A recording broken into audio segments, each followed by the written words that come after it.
கைகளை உயர்த்தி ஹalleluya. யாத்திராகமம் 8வது அதிகாரம், யாத்திராகமம் 8வது அதிகாரம் அதனுடைய 22, 23, 24 வசனங்களை வாசிக்க கேட்கலாம். யாத்திராகமம் 8வது அதிகாரத்தின் 22, 23, 24 வசனங்கள். பூமியின் நடுவில் நானே கர்த்தர் என்பதை நீ அறியும்படி என் ஜனங்கள் இருக்கிற கோசே நாட்டில் அந்நாளிலே வண்டுகள் வராதபடிக்கு அந்த நாட்டை விசேஷப்படுத்தி என் ஜனங்களுக்கும் உன் ஜனங்களுக்கும் வித்தியாசம் உண்டாகும்படி செய்வேன். இந்த அடையாளம் நாளைக்கு உண்டாகும் என்று கர்த்தர் சொல்லுகிறார் என்று சொல் என்றார். அடுத்த வசனத்தின் முதல்ல 3 வார்த்தையை நான் வாசிக்கிறேன் பாருங்க. அப்படியே கர்த்தர் செய்தார். கைகளை உயர்த்தி சத்தமா ஆமென் சொல்லுங்க பார்க்கலாம். என் ஜனங்களுக்கும் உன் ஜனங்கள்னா யாரு? பார்வோன், எகிப்தியர். கர்த்தர் மோசேயை கொண்டு பேசுகிறார். நான் வித்தியாசத்தை உண்டு பண்ணும்படி செய்வேன். இந்த அடையாளம் நாளைக்கு உண்டாகும். நாளைக்கு என்ன அடையாளம் உண்டாகும்லாம் நான் பேச போறதில்லை. ஆனா சொல்லப்பட்ட ஒவ்வொரு வார்த்தையை நீங்க எப்படி பிலீவ் பண்ணி எடுக்கிறீங்களோ அப்படியே சம்பவிக்கும். போன வருஷத்துல ஒரு சாட்சியை அவங்களுக்கு சொன்னேன். அவங்களும் சாட்சி கூட்டத்தில் வந்து சொன்னாங்க. செப்டம்பர் மாதத்துல அவங்களுக்கு ஏறக்குறைய 30 லட்சம் கடன் இருந்துச்சு. பல ஆண்டுகளாய் தீர்க்க முடியாமல் இருந்துச்சு.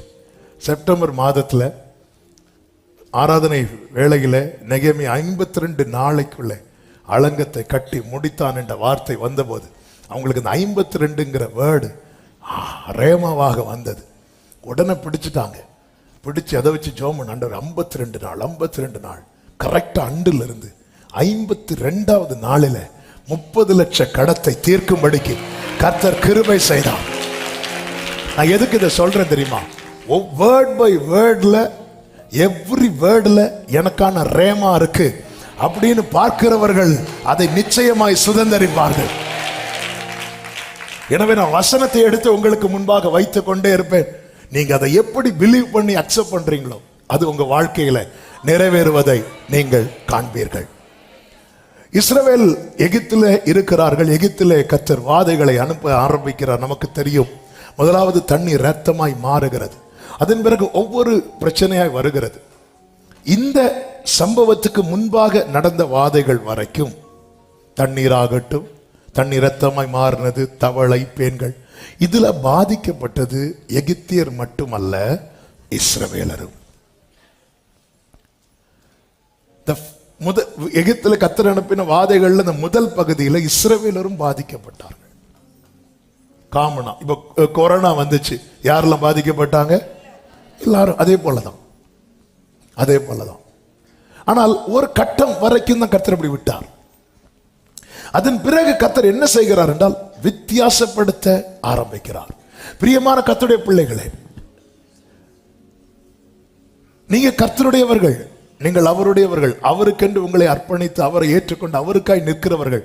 ஆனால் பாருங்க, காமன் பிரச்சனை, எல்லாருக்கும் இருக்கிற பிரச்சனை போலதான் உங்களுக்கும் தொடர்ந்து கொண்டு இருக்கிறது. நீ ஆண்டவரை ஏற்றுக்கொள்வதற்கு முன்னாடி என்ன பிரச்சனை இருந்துச்சோ அதே பிரச்சனை தான். இப்படிதான் போயிட்டே இருக்கு. ஆனா இப்படி கடைசி வரை போக கர்த்தர் விட மாட்டார். ஒரு இடத்துல கர்த்தர் நிற்க வைத்து என் ஜனங்களுக்கும் உன் ஜனங்களுக்கும் வித்தியாசம் உண்டு பண்ணும்படி செய்வேன் என்று இதை நம்புறவங்க மட்டும் கைகளை தட்டி ஒரு இடத்துல கர்த்தர் ஒரு பெரிய சேஞ்ச கொடுக்க போறார். அது வரைக்கும் காமனா எல்லாரும், எகிப்தியருக்கும் இஸ்ரவேலருக்கும் வித்தியாசமே இல்லாம எல்லாருக்கும் தண்ணீர் எப்படிதான் மாறுச்சு அப்படின்னா ரத்தமா தான் மாறுச்சு. வித்தியாசமே இல்லை. அவன் தெய்வத்தை கும்பிடுறான், இவன் ஜீவனுள்ள தேவனை கும்பிடுறான். அவன் வீட்டுல என்ன பிரச்சனையோ அதே பிரச்சனை தான் இவன் வீட்டுல. அவங்க வீட்டு பைப்பை திறந்தாலும் பிளட் வருது, இவங்க வீட்டு பைப்பை திறந்தாலும் பிளட் வருது. என்ன காஸ்பல் போய் அவங்கள்ட்ட சொல்ல முடியும்? என்ன சொல்லி ஜீவனுள்ள தேவன் நோக்கி கூப்பிடு, எங்க உன் பைப்பை ஓபன் பண்ணு, பிளட் போதும், நீயே கூப்பிடு. என்ன சொல்ல? ஒண்ணுமே இல்லை. இந்த பாதையில பயணிக்கிறவருக்கு நான் சொல்லும் வார்த்தை புரியும். நேற்று மாலை வேளையில ஆவியானவர் இந்த வார்த்தைகள் எல்லாம் உள்ள வச்சுட்டே இருக்கிறார், வைத்துக் கொண்டே இருக்கிறார். எனவேதான் சொன்னேன், இது சிலருக்கு எமர்ஜென்சியா கொடுக்கப்பட வேண்டிய வார்த்தை. ரேமா, இந்த ஃபைலை கர்த்தர் மேல தூக்கி வச்சிருக்கிறார். நீ பயணித்த பாதையிலே கர்த்தர் ஒரு பெரிய பிரேக் த்ரூவை கொண்டு வர பண்ணி, உன்னுடைய உனக்கும் மற்றவர்களுக்கும் ஒரு வித்தியாசத்தை ஆமென் சொல்றவங்க, ஹalleluya. ஆண்டவர் சொல்லுகிறார், வித்தியாசம் உண்டாகும்படி செய்வேன். இந்த அடையாளம் நாளைக்கு உண்டாகும் என்று கர்த்தர் சொல்லுகிறார் என்று சொல் என்றார். அடுத்த வசனத்தில் சொல்லப்பட்டிருக்கிறது, கர்த்தர் அப்படியே செய்தார். ஆமென். நாம் செய்திக்குள்ளே போறதுக்கு முன்பதாக எத்தனை பேர் நம்புறீங்க கர்த்தர் அப்படியே எனக்கு செய்ய போகிறார்? கர்த்தர் அப்படியே உங்க வலது கரத்தை உயர்த்தி இந்த பைபிளை நெஞ்சோடு சேர்த்து வச்சு அப்படியே ஒரு 2 நிமிஷம் ஜெபம் பண்ண ஆரம்பிங்க. நீங்க ஜெபத்தோடு இந்த வார்த்தை கேட்கும்படி இயேசுவின் நாமத்தில் இப்பொழுது ப்ரே பண்ணுங்க. கர்த்தர் அப்படியே செய்வார். இது கர்த்தர் செய்கிறது.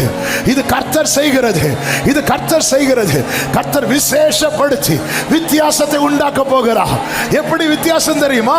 விசேஷப்படுத்தி என் ஜனங்கள் குடியிருக்கிற கோசே நாட்டை விசேஷப்படுத்தி வித்தியாசப்படுத்துவார். உன்னை விசேஷப்படுத்துகிறார். உன்னை விசேஷித்தவன் ஆக்குகிறவர் யார்? கர்த்தர் செய்வார். அப்படியே செய்தார்.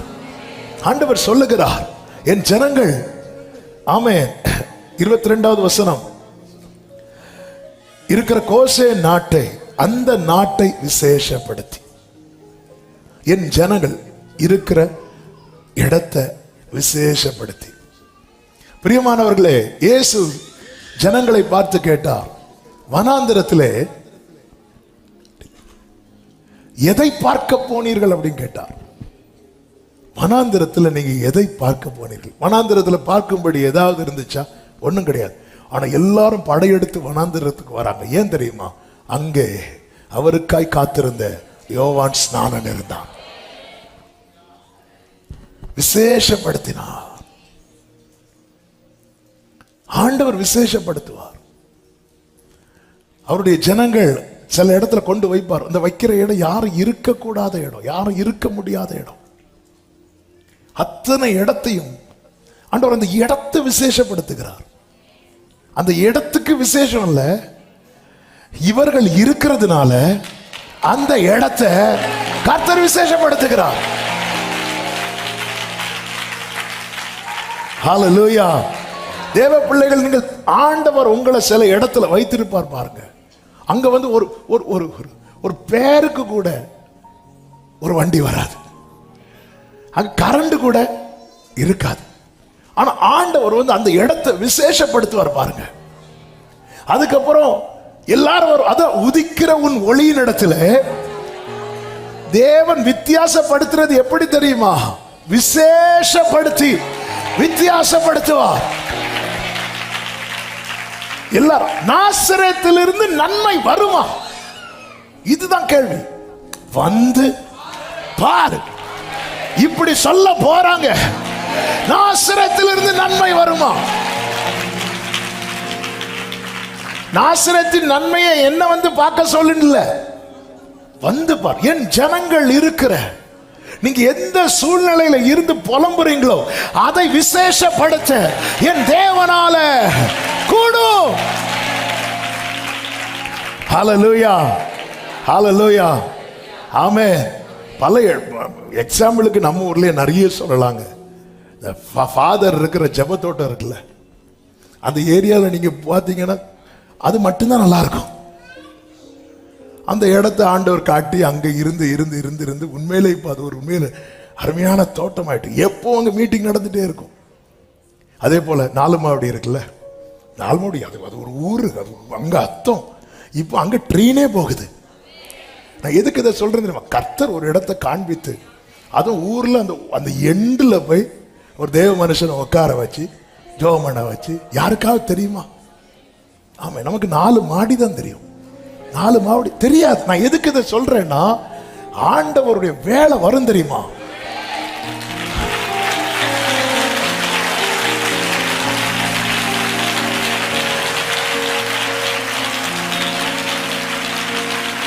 நீ கன்னியாகுமரியில இருந்து அந்த போர்டு போட்டே பஸ் போகுது. ஹல்லேலூயா. நீ அதாவது வித்தியாசத்தை உண்டாக்க நீங்க எதுவும் பண்ணிடாதீங்க, ரொம்ப வித்தியாசமாயிரும்.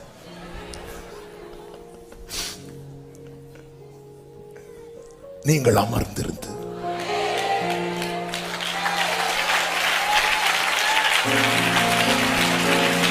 ஷாலாமா காதாடா ராபா ஷேரே மாம்ரோச்சா நலாமா வர்ஷிப் பண்ணுங்க, வர்ஷிப் பண்ணுங்க, வர்ஷிப் பண்ணுங்க. இந்த அடையாளம் நாளை நடக்கும்.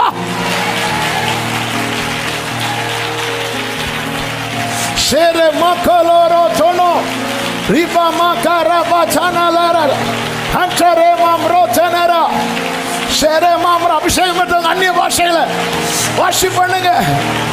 இதுவரை நீ பயணித்ததல்ல, கர்த்தர் வித்தியாசப்படுத்த போகிறார். கர்த்தர் வித்தியாசப்படுத்த போகிறார். ஹல்லேலூயா. கர்த்தர் அப்படியே செய்வார். விசேஷப்படுத்தி விசேஷப்படுத்தி. ஹல்லேலூயா. நீர் இருக்க கவலை எனக்கில்லை, நீரெல்லாம் கைகளை உயர்த்தி ஏகோவாயிரே, ஏகோவாயிரே, ஏகோவாயிரே, ஏகோவா ஏகோவா. பிரியமானவர்களே, மத்தேயு 5:18 சொல்லப்பட்டிருக்கிறது, வானமும் பூமியும் ஒளிந்து போனாலும் நியாயப்பிரமாணத்தில் உள்ளதெல்லாம் நிறைவேறும் அளவும் அதில் ஒரு சிறு எழுத்தாகிலும் ஒரு எழுத்தின் உறுப்பாகிலும் ஒளிந்து போகாது என்று மெய்யாகவே உங்களுக்கு சொல்லுகிறேன். ஒரு சிறு எழுத்தாகிலும் அந்த எழுத்தில் இருக்கிற ஒரு உறுப்பு, அதாவது ஒரு வேர்டு இருக்குல்ல, வேர்டுல ரொம்ப சின்ன உறுப்பு எது? புள்ளி. அதனாலதான் அடிக்கடி சொல்லுவேன், அண்டியும் அவருடைய தீர்மானத்தின்படி அழைக்கப்பட்டவர்களாய் தேவனிடத்தில் அன்பு கூறுகிறவர்களுக்கு சா கா லா மூ மா போட்டு மேல ஒரு அது கூட நன்மையாக தான் இருக்கும். ஹல்லேலூயா. அதான் நான் செய்வேன் என்றார் கர்த்தர். அப்படியே அப்ப இது செய்யறது யாரு? கர்த்தர். கர்த்தர். அதனாலதான் அப்பா பலிக்கான ஆட்டுக்குட்டி எங்க? கர்த்தர் பார்த்து இதை செய்யறது யாரு? கர்த்தர். ஒரு சிறு ஒரு உறுப்பாகிலும் எழுத்தாகிலும் அந்த எழுத்தின் உறுப்பாகிலும் உழைந்து போகாது. லூக்கா 16:17 சொல்லுகிறார், வேதத்தில் ஒரு எழுத்தின் உறுப்பு அவமாய் போவதை பார்க்கிலும் வானமும் பூமியும் ஒளிந்து போவது எளிதா இருக்குமா. வானமும் பூமியும் என்னைக்கு ஒரு நாள் கண்டிப்பா ஒளிந்து போக போகுது. ஆனா நம்மளால் அது சாத்தியமா? சாத்தியமே கிடையாது. சாத்தானால் அது சாத்தியமாக்க முடியுமா? இந்த வானத்தை சாத்தானால ஒளிந்து போக பண்ண முடியுமா? முடியாது, முடியாது. ஆண்டவர் சொல்றாரு, இதெல்லாம் சாத்தியமே இல்லப்பா, இதெல்லாம் நிற்கும். மனுஷன் தான் ஒளிந்து போனான். ஆனா இந்த வேதத்தின் ஒரு எழுத்தின் உறுப்பு அது அவமாய் போவது, அது அது அது நடக்காம போவதை பார்க்கிலும் இந்த வானமும் பூமியும் ஒளிந்து போவது எளிதா இருக்கும். இந்த பைபிள் எவ்வளவு ஆழமானது. அவருடைய வார்த்தைகள் ஒன்றும் தரையிலே விழாது. அவருடைய வார்த்தை எதிர்ப்பார் இல்லை. ஒரு கட்டம் வரைக்கும் எதுவுமே சொல்லல. எகிப்துல வாதை வரும்னா அந்த வாதையினால இவங்களும் பாதிக்கப்பட்டுட்டே இருக்கிறாங்க. ஆனா ஒரு டைம் வருது பாருங்க, இந்த ஜனங்கள் கேட்கவும் இல்லை எங்களுக்கு வித்தியாசத்தை உண்டு பண்ணும் என்று. ஆனால் அவருடைய ஜனத்துக்காக அவர் வைராக்கியம் கொள்வார் என்று பைபிள்ல சொல்லப்பட்டிருக்கிறது. சீயோனுக்காக வைராக்கியம் கொண்டேன், வைராக்கியம் கொண்டேன். அவரால் அதை தாங்க முடியாது. சீயோனுக்கு அந்த உணர்வு இல்லாமல் இருந்தாலும் அவரால் அதை தாங்க முடியாது. எனவேதான் சகரியா 1வது அதிகாரத்தில் கர்த்தர் சொல்லுகிறார், சகரியா புஸ்தகம் அதனுடைய 1வது அதிகாரம் 14வது வசனம், அப்பொழுது என்னோட பேசின தூதன் என்னை நோக்கி, சேனைகளின் கர்த்தர் உரைக்கிறது என்னவென்றால், நான் எருசலேமுக்காகவும் சீயோனுக்காகவும் மகா வைராக்கியம் கொண்டிருக்கிறேன். அந்த மகா வைராக்கியம் கொண்டிருந்ததுனால கர்த்தர் என்ன செய்வேன் என்று சொல்லுகிறார். அதனுடைய 16, 17 வசனம், ஆகையால் மன உருக்கத்தோடு எருசலேமினிடத்தில் திரும்பினேன் என்று கர்த்தர் சொல்லுகிறார். என் ஆலயம் அதிலே கட்டப்படும், எருசலேமின் மேல் அளவு நூல் பிடிக்கப்படும் என்று சேனைகளின் கர்த்தர் சொல்லுகிறார் என்று கூறுகின்றார். இன்னும் என் பட்டணங்கள் நன்மையினால் பரம்பி இருக்கும். இன்னும் கர்த்தர் சீயோனை தேற்றரவு பண்ணுவார், இன்னும் எருசலேமை தெரிந்து கொள்வார் என்று சேனைகளின் கர்த்தர் சொல்லுகிறார் என்று பின்னும் கூறுகின்றார். இதெல்லாம் அவர் அந்த வைராக்கியம், என் பிள்ளை, என் சபை, என் ஜனம் அப்படிங்கிற வைராக்கியம். ஹல்லேலூயா, ஹல்லேலூயா. ஆமா, நம்ம பிள்ளைகளுக்கு ஒண்ணு நடந்தா நம்ம பார்த்துட்டு சும்மா இருக்க மாட்டோம் இல்லங்க. அவரால் பார்த்துட்டு சும்மா இருக்க முடியல. ஜனங்க கஷ்டப்படுறத பார்த்து புறஜாதிகள் சந்தோஷமா இருக்கிறாங்க. அதை பார்த்து, அதாவது நம்ம பிள்ளை கஷ்டப்படுறத இன்னொருத்தங்க பார்த்து ரசிக்கிறாங்கன்னு அதை பார்த்து நமக்கு எப்படி இருக்கும்? அப்படிதான் அவருக்கு வருது. நமக்கு தான் சூடு சோரணை இல்லை. ஆமே, அவருக்கு அவன் என்ன சொல்லுவான்? ஏதோ பெரிதா மோசே கோலையும் தூக்கிட்டு நிற்கிறாரு. அவங்களும் தானே கஷ்டப்படுறாங்க, அவங்களும் தானே கஷ்டப்படுறாங்க. இந்த தவளையினால் அவங்க வீட்லேயும் தானே தவளை இருக்கு, அவங்க வீட்லேயும் தானே பேன் இருக்கு. இதெல்லாம் பேசியிருக்க மாட்டாங்கன்னு நினைக்கிறீங்க? பேசியிருப்பாங்க. ஆண்டவர் பார்த்தார், இங்கே பாரு, நான் ஒரு வித்தியாசத்தை உண்டு பண்ண போகிறேன், வித்தியாசத்தை உண்டு பண்ண போகிறேன். மல்கியா 3வது அதிகாரம் 17, 18 வசனங்களை வாசியுங்கள். என் சம்பத்தை நான் சேர்க்கும் நாளிலே அவர்கள் என்னுடையவர்களாய் இருப்பார்கள் என்று சேனைகளின் கர்த்தர் சொல்லுகிறார். ஒரு மனுஷன் தனக்கு ஊழியம் செய்கிற தன்னுடைய குமாரனை கடாட்சிக்கிறது போல நான் அவர்களை கடாட்சிப்பேன்.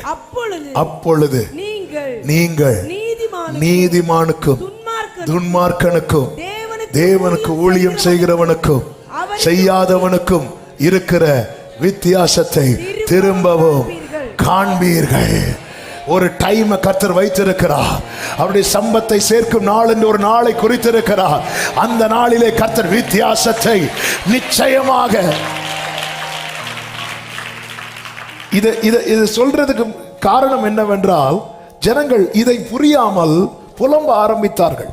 அதற்கு மேல வசனங்களை பார்த்தீங்கன்னா 13 முதல் பார்த்தீங்கன்னா, நீங்கள் எனக்கு விரோதமாய் பேசின பேச்சுக்கள் கடினமா இருக்கிறது. என்ன பேசுறாங்க? 14வது வசனம், தேவனை சேவிப்பது விருதா, அவருடைய கட்டளைகளை கை கொள்ளுகிறதுனாலும் சேனைகளின் கர்த்தருக்கு முன்பாய் துக்கித்து நடக்கிறதுனாலும் என்ன பிரயோஜனம்? இப்படி ஜெபம் பண்ணி என்ன பிரயோஜனம்? ஏன்னா இன்னும் நம்ம அந்த ஒரு சேஞ்ச் வரல. பாத்தீங்களா? வராததும் நமக்குள்ள இப்படிப்பட்ட புலம்பல் கண்டிப்பா வரும். அப்படி புலம்பாத யாருங்க உண்டு? யார் உண்டு? அடி எனக்கு என்ன தருவீர் என்று ஆபிரகாமே கேட்டானே. ஆண்டவர் சொல்லி, இப்படிலாம் பேசாதப்ப எனக்கு கஷ்டமா இருக்குங்கிறார். அதான் சொல்லி, இது ஜனங்களுடைய பேச்சு எனக்கு கடினமா இருக்கிறது அப்படிங்கிறார். எதுக்கு நாங்க வர்ஷிப் பண்ணி, எதுக்கு நாங்க ஆண்டவருக்கு ஜெபம் பண்ணி துக்கித்து நடந்தோம், எதுக்கு நாங்க ஃபாஸ்டிங் இருந்து, எதுக்கு நாங்க கட்டளைகளை கை கொண்டு? அடுத்த வசனத்துல, இப்பொழுதும் அகங்காரிகளை பாக்கியவான்கள் என்கிறோமே. இப்போதும், இப்போ அவங்க பாக்கியவான்கள் மாதிரிதான் இருக்கும். தீமை செய்யறவங்க திடப்படுகிறார்கள். அவர்கள் தேவனை பரீட்சை பார்த்தும் விடுவிக்கப்படுகிறார்கள். தேவன் எங்களை பரீட்சிக்கிறார், நாங்கள் அகப்பட்டிருக்கிறோம். அவர்கள் தேவனை பரீட்சிக்கிறார்கள். அவர்கள், ஆண்டவர் சொல்ல, வெயிட் பண்ணு, வெயிட் பண்ணு. இந்த வார்த்தையை நேற்று மெடிடேட் பண்ணும்போது ஆண்டவர் சிந்தையில போட்ட ஒரு வார்த்தை. இவ்வளவு நாள் வெயிட் பண்ணல, எனக்கு கொஞ்சம் பொறுத்துக்கும்.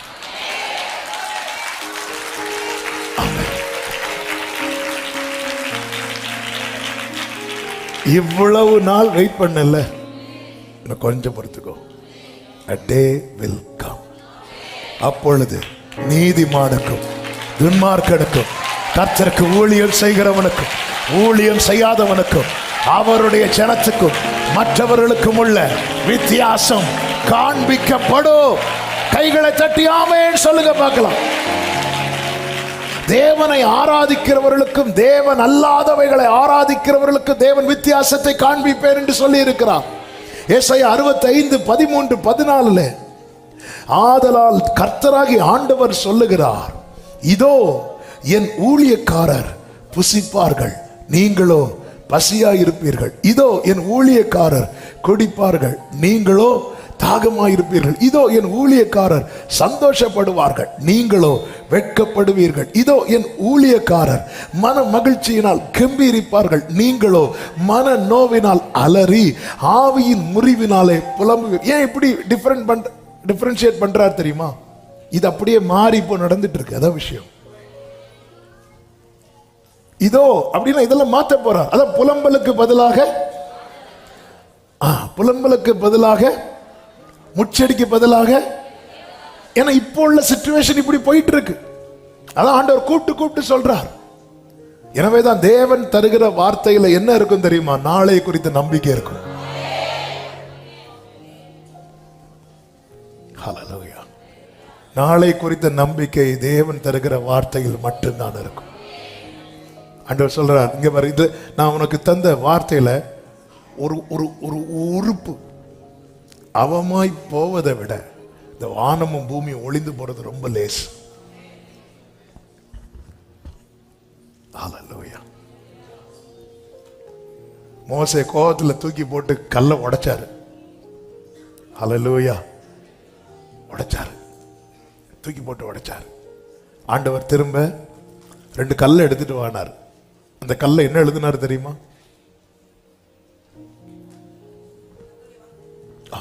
என்ன ஒரு வெளிப்பாடு! கர்த்தருடைய வார்த்தையை தான் எழுதுவார், சாத்தனுடைய வார்த்தையை எழுதுவார். ஏற்கனவே எழுதி கொடுத்தார்ல, உடைச்சான்ல, அதே வார்த்தை. அதன் அர்த்தம் என்ன? நீயே தூக்கி போட்டு உடைச்சாலும் இந்த வார்த்தை மாறாது.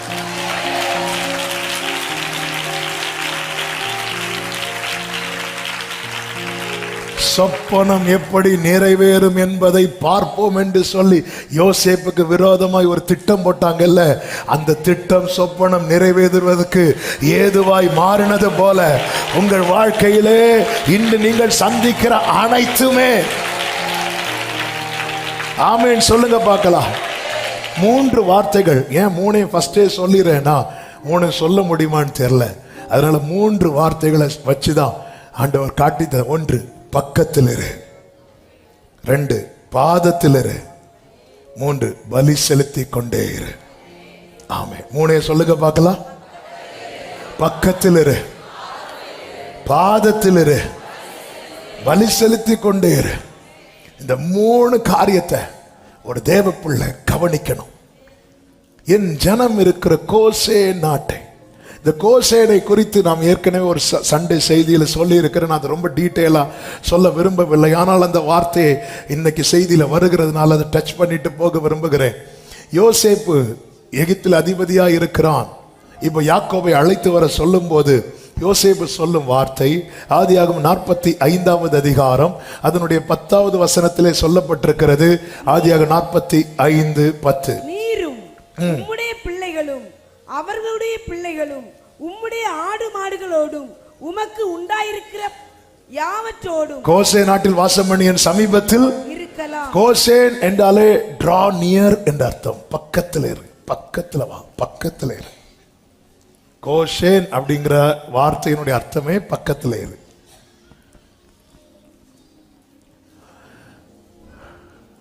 ஆண்டவர் சமூகத்தில். அப்போ இந்த நெருக்கம் வரும்போது, போராட்டம் வரும்போது, தூரம் போவது என்பது ரொம்ப எளிதில் நடக்கக்கூடியது. இயேசு கிறிஸ்து மேல சேவகர்கள் வந்து கை போட்டதும் சீஷர்கள் எல்லாம் எப்படி போனாங்க தெரியுமா? அப்படி சிதறி போயிட்டாங்க. அதனாலதான் பிலதெல்பியா சபைக்கு சொல்லுவார், உனக்கு கொஞ்சம் பலன் இருந்தும் நீ நாமத்தை மறுதலிக்கல பாத்தியா? என் ஜனம் இருக்கிற கோசே நாட்டு. அப்போ ஜனத்தை கர்த்தர் வச்சிருக்கிறார் பக்கத்துல. அதை விட்டு போயிடாதீங்க. தேவனை விட்டு விடுவதற்கு ஏதுவான காரியங்கள் தான் சுத்தி நடக்கும். ஆண்டவர் விட்டுறக்கூடாது. ஆண்டவரோடு நெருங்குவதற்கு எந்த புயல் அடிச்சாலும் ஆண்டவர்கிட்ட போகணும், ஆண்டவர்கிட்ட போகணும். பேதுரு பாருங்க, உண்மையில் ஆண்டவரே என்னையும் கடல் மேல நடக்க வைங்க. நீங்க நல்ல கவனிச்சீங்கன்னா தெரியும், நான் கடல்ல நடந்து உம்மிடத்தில் வர எனக்கு. எதுக்கு பேதுரு கடல் மேல நடக்கணும்னு ஆசைப்பட்டாரு? இயேசு கிட்ட போகணும், அவ்வளவுதான். போட்ல எத்தனை பேர் இருக்கிறாங்க? பேதுருவையும் சேர்த்து 12 பேர். இப்ப இயேசு கிட்ட போகணும், ரைட். போட்ல இருக்கிறதுல பேதுருக்கு ரொம்ப நெருக்கமானது யாரு? இன்னும் நெருக்கமா ஒரு ஆள் உண்டு, அந்திரேயா. அந்திரேயா யாரு? பிரதர். யோவான் யாரு? ஃப்ரெண்ட். இவங்க எங்க இருக்கிறாங்க? டைம் இல்ல, கொஞ்சம் குயிக்கா. போட் பக்கத்தில் பாக்குறீங்களா? இங்க எங்க இருக்கலாம், போட்ல இருக்கிறான். இப்ப பேதுரு யார்கிட்ட மட்டும் பெர்மிஷன் கேட்டார்? இயேசுட்ட மட்டும். அந்திரேட்ட, அந்திரேயா நான் போட்டுமா கேட்டாரா? யோவான்ட்ட கேட்டாரு, நான் போட்டுமா கேட்டா விட்டுருப்பாங்க? இல்ல. இயேசு கிட்ட போவதற்கு வேற ஒருத்தருடைய பெர்மிஷன் உனக்கு தேவை இல்ல. நான் போட்டுமா? ஆண்டவருக்கு இந்த வார்த்தையை சொல்லும் போது இன்னொரு வார்த்தையை சொல்ல, ஆண்டவருக்கு ஒரு ஸ்டெப் எடுத்து வைக்கிறதுக்கு பரலோக பெர்மிஷன் இருந்தா மட்டும் போதும். வான் அவர் சொல்லிட்டார்ல, அதுக்கப்புறம் நான் இங்க போட்டுமா, நான் போட்டுமா, நான் போட்டுமா விட்டுருப்பாங்க. விட்டுருப்பாங்க. நம்மளே நிறைய பேர் விட மாட்டோம். ஆண்டவர் அதான் யார்கிட்ட கேட்கிறா பாருங்க, எனக்கு உங்க கிட்ட வரணும், அவ்வளவுதான். புயல் அடிக்குதுப்பா, புயல் அடிச்சா சேஃப். நான் போட்ல இருக்கிறதெல்லாம் நான் உங்க கிட்ட இருக்கிறது. இயேசு இல்லாத போட்ல இருக்கிறத விட இயேசுவோடு கூட இந்த கடல்ல நிற்பதுதான் எனக்கு சேஃப். ஆமென் சொல்லுங்க பார்க்கலாம். கிட்ட போனோம், போய் கேட்கல, நான் போட்டுமா, நான் போட்டுமா, நான் போட்டுமா, எல்லாம் எஸ்ன்னு சொல்லியிருப்பாங்க. பேதுரு ஒரே ஒருத்தர் நீரே ஆனால். பேதுரு பேதுரு யோ அந்திரே அந்திரையா அவரு அவரு அவரா எவரு, நான் போட்டுமா போட்டுமா. சும்மா இரு பேதுருவே, ஏற்கனவே உங்க விசுவாசத்தை பார்த்தாச்சு. அவர் வந்த உடனே ஆண்டவரையும் கூட பார்த்தா ஆவேசம். நீ இரு, உனக்கு விசுவாசத்துக்கும் சம்பந்தமே. பேதுருக்கு என்ன பக்கத்துல போகணும், பக்கத்துல போகணும். என்னதான் சூனேமியால் அவளை ராஜா விருந்து அவர் அறைக்குள்ள கூட்டிட்டு போகும்போது அவ துடிக்கிறா, என்னை இழுத்துக்கொள்ளும், என்னை இழுத்துக்கொள்ளும், நான் உமக்கு பின்ன ஓடி வருவேன். ராஜாவின் அரண்மனையில் அவள் இருப்பதை விட வனாந்திரத்தில் நேசர் மேல் சார்ந்து கொண்டிருப்பதை அவள் பெரிதாய் பார்த்தாள். பக்கத்திலே இரு, பக்கத்திலே இரு. ஆண்டவர் உங்களை எந்த நிலையில் வைத்திருக்கிறார், ஆண்டவர் பக்கத்துல, அதை மட்டும் உறுதிப்படுத்திக் கொள்ளுங்கள். இன்னும் இன்னும் இன்னும் கிட்ட கிட்ட சேர்த்து கொள்ளுமே பாடுபட்ட நாயகா. இன்னும் கிட்ட கிட்ட ஆமென் ஜீவன் தந்த ரட்ச. மத்தேயு 14வது அதிகாரம் 28வது வசனம். பேதுரு அவரை நோக்கி, ஆண்டவரே நீரே ஆனால் நான் ஜலத்தின் மேல் நடந்து உம்மிடத்தில் வர கட்டளையிடும் என்றார். அதற்கு அவர் வா என்றார். அப்பொழுது பேதுரு படவை விட்டு இறங்கி யாரையும் திரும்பி கூட பார்க்கல. யாரையும் திரும்பி கூட அந்திரேயாட்ட கேட்ட என்ன பண்ணும்? நம்ம எல்லாம் நிறைய கேட்டு கேட்டு அப்பா கிட்ட நெருங்காம இருக்கிறோம். பவுலுக்கு தேவன் தம்மை வெளிப்படுத்த சித்தமா இருந்த போது பவுல் மாம்சத்தோடும் இரத்தத்தோடும் யோசனை பண்ணாமல் என்று பைபிள்ல இருக்கு. கலாத்தியர் 1:16 எடுக்க வேண்டாம். அவர் எஸ் சொல்றார்ல, வா அப்படிங்கிற. நான் கடல் மேல் நடந்து உம்மிடத்தில் வர, எனக்கு உங்க பக்கத்துல வரணும். எனக்கு காற்று அடிக்கிறது கஷ்டமா இருக்கட்டும், எனக்கு உங்க கிட்ட இருக்கணும். ஆமே. பிள்ளைங்க ரொம்ப சிக்கா ஃபீல் பண்ணும்போது அவங்க அம்மா கிட்ட அல்லது அவங்க அப்பா கிட்ட இருக்கணும்னு விரும்புவாங்கல்ல, அப்படி ஃபீல் பண்றார் பேதுரு. கர்த்தர் அவனை விசேஷப்படுத்தினார், கர்த்தர் அவனை மேன்மைப்படுத்தினார். விழுந்த போது தூக்கி அவர்கள் 32 இருக்கு, அவர்கள் படவில் ஏறின உடனே காற்று அமர்ந்தது. அவர் படகுல காற்று அமர்ந்தது பேதுரு ஏறினாலையா இயேசு ஏறினாலையா? ஆனா பைபிள் எப்படி எழுத வச்சாரு தெரியுமா? அவர்கள் படகில். அந்த அவர்கள் யாரெல்லாம்? இயேசுவும் பேதுரும். இப்படிதான் ஒரு காட்டுல ஒரு தொங்கு பாலம் இருந்துச்சாம். அந்த தொங்கு பாலத்தில் வெயிட்டா யாராவது போனா அந்த பாலம் என்ன பண்ணும் தெரியுமா? ஆடும். ஒரு பக்கத்துல இருந்து இன்னொரு பக்கத்துக்கு ஒரு எலி அந்த பாலத்தோட போகுது. எலி போனா பாலம் ஆடுமா? ஆடாது. அது பாதி தூரம் பாதி தூரம் போனதுமே பாலம் ஆட ஆரம்பிச்சிட்டு, எலிக்கு பரவாயில்லையே, நம்ம வெயிட்டா இருக்கிறோமே, பாலம் ஆடுதுன்னு திரும்பி பார்த்தா பின்னாடி சிங்கம் வருது. இப்ப பாலம் ஆடுறது எதனால? சிங்கத்தினால. நேர எலி மறுபக்கம் வந்துட்டு சிங்கம் அது பாட்டுக்கு போச்சு. எலி சும்மா இருக்கும். எலி எல்லாரையும் கூப்பிட்டு, பாத்தீங்களா, நானும் சிங்கமும் போனதும் பாலம் எப்படி ஆடிச்சு பாத்தீங்களா? பாலம் ஆடுறது சிங்கத்தினால, ஆனா எல்லாரும் பார்த்துட்டு இருந்தது எலியும். அது போலதான் கர்த்தர் விசேஷப்படுத்தும் போது எப்படி தெரியுமா?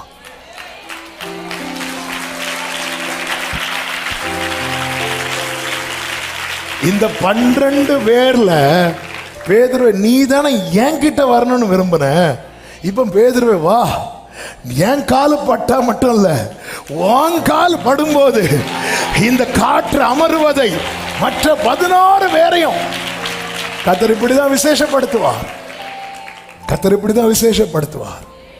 இந்த புயலை அமர்த்தினால் மற்ற 11 பேர் இறங்கி வந்திருப்பாங்க. இந்த புயல்ல இவர் பெரிய விசுவாச வீரர்லாம் கிடையாது. காற்றை பார்த்து பயப்படக்கூடிய ஆளு. எல்லாம் ரைட்டு தான். ஆனா அவருக்கு இயேசு பக்கத்தில் இருக்கணும், இயேசுவோடு இருக்கணும். எதிர்காற்று வீச எதிர்போரும் பேச என்னோடு இருப்பவர் பெரியவர். ஹல்லேலூயா. அவரோடு கர்த்தருக்கு மகிமை உண்டாவதாக. ஆண்டவர் எப்படி வித்தியாசப்படுத்துவார் பாருங்கள்.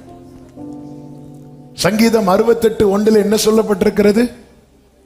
தேவன் எழுந்தருளுவார், அவருடைய சத்துருக்கள் சிதறுண்டு, அவரை பகைக்கிறவர்கள் அவருக்கு முன்பாக ஓடி போவார்கள். எப்படியா? புகை பறக்கடிக்கப்படுவது போல அவர்களை பறக்கடிப்பீர் என்று சொல்லப்பட்டிருக்கிறது. நமக்கு இது தெரியும். யாத்திராகம் 14வது அதிகாரம் 24-25 வசனங்களிலே, கிழக்கு வெளுத்து வரும் ஜாமத்தில் கர்த்தர் அக்கினியும் மேகமுமான ஸ்தம்பத்திலிருந்து எகிப்தியரின் சேனையை பார்த்து அவர்கள் சேனையை கலங்கடித்து அவர்கள் ரதங்களிலிருந்து உருளைகள் கழலவும் அவர்கள் தங்கள் ரதங்களை வருத்தத்தோடு நடத்தவும் பண்ணினார். அப்பொழுது எகிப்தியர் இஸ்ரவேலரை விட்டு ஓடிப்போம். கர்த்தர் அவர்களுக்கு துணை நின்று எகிப்தியருக்கு விரோதமாக யுத்தம் பண்ணுகிறார் என்றார்கள். அப்படி அவங்க ஓடி போகும்போது கர்த்தர் அவர்களை கடலின் நடுவிலே கவிழ்த்து போட்டார் என்று 27வது வசனத்திலே பார்க்கிறோம். காரணம், தேவன் எழுந்தருளினார். தேவன் எழுந்தருளினதுக்கு காரணம் என்ன தெரியுமா? ஜனங்களை எல்லாம் அந்த மேகத்துக்கு கீழே கொண்டு வந்தார். பக்கத்தில் இருக்கிறவன் பக்கத்தில் சத்துரு வந்தால் கர்த்தர் பார்த்து கொண்டு சும்மா இருக்க மாட்டார். அவர் பக்கத்தில் இருக்கிறவன் பக்கத்திலே சத்துரு நெருங்கினால் கர்த்தர் பார்த்து கொண்டு சும்மா இருக்க மாட்டார். ஒரு பக்கத்திலே தேவனுடைய செயலை பாருங்கள். அதான் வித்தியாசத்தை உண்டு பண்ணுகிறார். என்ன செய்கிறார்? பார்வோனும் அவன் சேனையும் ஒருமித்து இருந்த போது கர்த்தர் அவர்களை சிதற பண்ணுகிறார். தேவன் எழுந்தருளுவார், சத்துருக்கள் சிதறுண்டு போவார்கள். எப்படி சிதறுண்டு போவார்களா? தண்ணீர் உடைந்து ஓடுகிறது போல. ஒரு வழியாய் வந்தவன் 7 வழியா. இப்படிதான் கர்த்தர் சத்துருவை சிதற பண்ணுவான். திரும்பி ஓடும் போது எல்லாரும் பார்வோனுடைய ஆர்டருக்காக நிற்பாங்க நினைக்கிறீங்க? லெப்ட் ரைட் போடுறதுக்கு இல்ல. எனக்கு வீல் எல்லாம் என்ன ஆகுது? கலண்டுட்டு. வீல் கலண்ட வண்டி எங்க போகணும் தெரியாது. வீல் கலந்துட்டுன்னா அதுக்கப்புறம் டிரைவர் கண்ட்ரோல்ல நிக்காது. ஒருமித்து வந்த சத்துருவை சிதற பண்ணுகிறார். இன்னொரு புறம் பாருங்கள், இதுதான் இன்னொரு புறம். எசேக்கியேல் 37 சிதறி கிடந்த எலும்புகள். ஒரு புறம் ஒருமித்து நின்ற சத்துருவை கர்த்தர் எழுந்தருளி சிதற பண்ணும் போது இன்னொரு பக்கத்துல அவருடைய ஜனங்கள் எப்படி இருக்கிறாங்க தெரியுமா? சிதறி கிடக்கிறாங்க. அந்த இடத்துல கர்த்தர் எசேக்கியேலை கொண்டு போய் நிறுத்தி சிதறி இருந்த அத்தனை எலும்புகளையும் கர்த்தர் ஒன்றோடு ஒன்று சேர வைத்து காலூன்றி மகா பெரிய சேனையா. எத்தனை பேருக்கு நான் சொல்லுகிற வார்த்தை புரிகிறது என்று தெரிகிறதில்லை? உங்க குடும்பத்தை சிதற பண்ணி இன்னைக்கு சத்துரு மகிழ்ந்து கொண்டிருக்கிறானா? கர்த்தர் ஒரு வித்தியாசத்தை உண்டு பண்ண போகிறார். ஹalleluya, ஹalleluya. சிதற பண்ணி இன்னைக்கு அநேகரை சிதற பண்ணி குடும்பமே பிரிஞ்சு இருக்கிறது. இதை பார்த்து மகிழ்ந்து கொண்டிருக்கிறான் சத்துரு. சத்துருக்கள் ஒருமித்து கூடுறாங்க. நமக்கு தெரியும், சீஷர்கள் சிதறின போது அதுவரை விரோதிகளாய் இருந்த ஏரோதும் பிலாத்தும் அன்று முதல் யாரா மாறிட்டாங்களா? சிநேகிதர்களாய் மாறிட்டாங்க. சீஷர்கள் ஒன்றாய் இருக்கும் வரைக்கும் அவர்கள் ரெண்டு பேரும் பிரிந்து இருக்கிறாங்க. சீஷர்கள் சிதறினதும் இவர்கள் ஒன்னாயிட்டாங்க. இன்னைக்கு சத்துருவின் கோட்டை பலப்படுவதற்கு காரணம் என்ன தெரியுமா? சேர்ந்திருக்க வேண்டியவர்கள் பிரிந்திருப்பது. குடும்பம் பிரிந்திருந்தால் சத்துருவின் கோட்டை பலப்படும். பிள்ளைங்க பிரிந்திருந்தால் சத்துருவின் கோட்டை பலப்படும். இன்னைக்கு புருஷன் ஒரு வழி, மனைவி ஒரு வழி, பிள்ளைங்க 4 பிள்ளைங்கன்னா 4 வழியில இப்படி இருக்கும் வரைக்கும் சத்துருவுக்கு அது கொண்டாட்டம். சத்துருவின் கோட்டை பலப்படும். கர்த்தர் இந்த நாளிலே இப்படி பிரிவு இப்படி சிதறி இருக்கிறோம். நாங்க கடந்த நாளில் ஒரு சகோதரர் ஒரு குறிப்பிட்ட ஊர்ல இருந்து வந்தார். கடன் நிமித்தம் அவங்க மனைவி ஒரு பக்கத்தில் இருக்கிறாங்க, இவர் இன்னொரு பக்கத்தில் இருக்கிறார். பிள்ளைங்க 2 பேர் 2 ஏரியாவில் இருக்கிறாங்க. 4 பேருக்கும் சேர முடியல. கண்ணீரோடு வந்து கதறிட்டு அழுதுட்டு போனார்.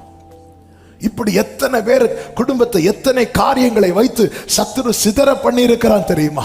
சிதற பண்ணிவிட்டு அவன் ஒன்றாயிருந்து ரசித்துக் கொண்டிருக்கிறான். கர்த்தர் இந்த நாளிலே உண்டு பண்ணுகிற வித்தியாசம் என்ன தெரியுமா? அவனை சிதற பண்ணி நம்புறவங்க மட்டும்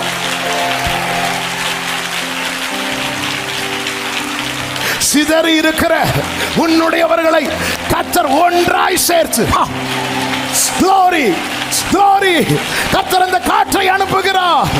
கர்த்தர் அந்த காற்றை அனுப்புகிறார். எசேக்கியேல் பார்த்து கொண்டிருக்கையில் நடந்தது போல இந்த நாளிலே கர்த்தர் இந்த வித்தியாசத்தை, ஆமென் சொல்லுங்க பார்க்கலாம். ஒரு புறம் தேவன் எழுந்தருளி சத்துருக்களை சிதறடிக்கிறார், மறுபுறம் தேவன் சிதறப்பட்டவர்களை கர்த்தர் கூட்டி சேர்க்கிறார். ஆமென். நம்ம ஃபேமிலி எப்படி இருக்குதுன்னு பார்க்கணும். ஹல்லேலூயா, ஹல்லேலூயா, ஹல்லேலூயா, ஹல்லேலூயா. ஒன்று சேர்ந்து நாம் துதிப்போம், சாத்தானை மிதிப்போம், தேசத்தை. ஆமென். எல்லாம் பிள்ளைங்கள் உன் பந்தியை சுற்றிலும், உன் மனைவி உன் வீட்டோரங்களில் கனி தரும். அது வீட்டோரங்கள்ங்கிறது தப்பா புரிஞ்சிருக்க கூடாது. அது கனி தரும் திராட்சை செடி, அதுதான் கனி கொடுக்குது. கர்த்தருக்கு பயப்படுகிற மனுஷன் நிவிதமாய் ஆசீர்வதிக்கப்படுவான். பிள்ளை இப்படி இருக்கணும். நானும் என் வீட்டாருமோ வென்றான். இன்னைக்கு அநேக குடும்பங்கள்ல இந்த நன்மை இந்த பாக்கியத்தை இழந்துட்டாங்க. சத்துரு எங்கேயோ உள்ள புகுந்துட்டான், சிதற வச்சிருக்கிறான், சிதற வைக்கிறான். யார் யார் எங்க இல்லாமோ தெரியல. இந்த போன் மட்டும்தான் அவங்களை இணைக்குது, வேற இல்ல. அப்படி அந்த சகோதரர் சொன்னது, நான் இங்க இருக்கிறது, என் மனைவிக்கு போன்ல நான் போன் பண்ணேன்னா என்ன கண்டுபிடிச்சிருவாங்க, நான் போன் பண்ண மாட்டேன், வேற நம்பர்ல இருந்து போன் பண்ணுவேன். என்ன ஒரு வேதனை. சிதறி இருக்கிறாங்க, சிதறி இருக்கிறாங்க. சத்துரு பார்த்து சிரிச்சிட்டு இருக்கிறான். வேதத்துல சொல்லப்பட்டிருக்கிறது, இஸ்ரவேலர் யாத்திராகமம் 5:11 நீங்க போய் உங்களுக்கு அகப்படுகிற இடங்களில் வைக்கோல் சம்பாதியுங்கள், ஆனாலும் உங்கள் வேலையில் ஒன்றும் குறைக்கப்படுவதில்லை என்று பார்வோன் சொல்லுகிறார் என்றார்கள். அப்பொழுது வைக்கோலுக்கு பதிலாக தாளடிகளை சேர்க்கும்படி ஜனங்கள் எகிப்து தேசம் எங்கும் சிதறி போனார்கள். ஆமென். அதாவது இவங்க சிதறி போனது கோல்டு சேர்க்கிறதுக்கு இல்ல, வைக்கோலுக்கு பதிலா தாளடிகள் என்னன்னு தெரியல. சரி, வைக்கோல்னு வச்சுக்கோங்களேன். இலையா? இலை பொறக்க இவங்க சிதறி போனது 4 பேர் 4 பக்கத்துல சிதறினது எதுக்கு தெரியுமா? கோல்டு எடுக்கல, டைமண்ட் எடுக்கல, இலை. இவங்க யாரு? என் ஜனங்கள்ங்கிறார். என் ஆண்டவர் எல்லாம் பார்த்துட்டு சும்மா இருப்பார் நினைக்கிறீங்க? அற்ப காரியத்துக்காக உன்னை சிதற பண்ணுகிறான். ஏன்னா இன்னைக்கு இது தேவையா இருக்கிறது. ஒருவேளை ஆகாரத்துக்காக உன்னை சிதற பண்ணுகிறான், சிதற பண்ணுகிறான். ஆமென். இதனாலதான் இஸ்ரவேல் ஜனங்கள் உலர்ந்த எலும்புகள் நிறைந்த பள்ளத்தை, இது உயிரடையுமா? இது உயிரடையுமா? இன்னைக்கு கர்த்தர் தருகிற ரேமா இதுதான். உன்னை எழுப்பி நிறுத்த எனக்கு ஒரு காற்று போதும், ஒரு காற்று போதும்.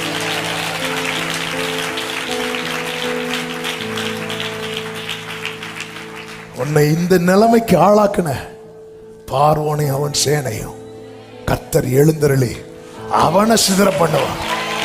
ஆனா இதே கர்த்தர் என்ன செய்கிறார் தெரியுமா? இஸ்ரவேலர் எல்லாம் யாத்திராகமம் 13:18 சிவந்த சமுத்திரத்தின் வனாந்திர வழியாய் ஜனங்களை சுற்றி போக பண்ணினார்.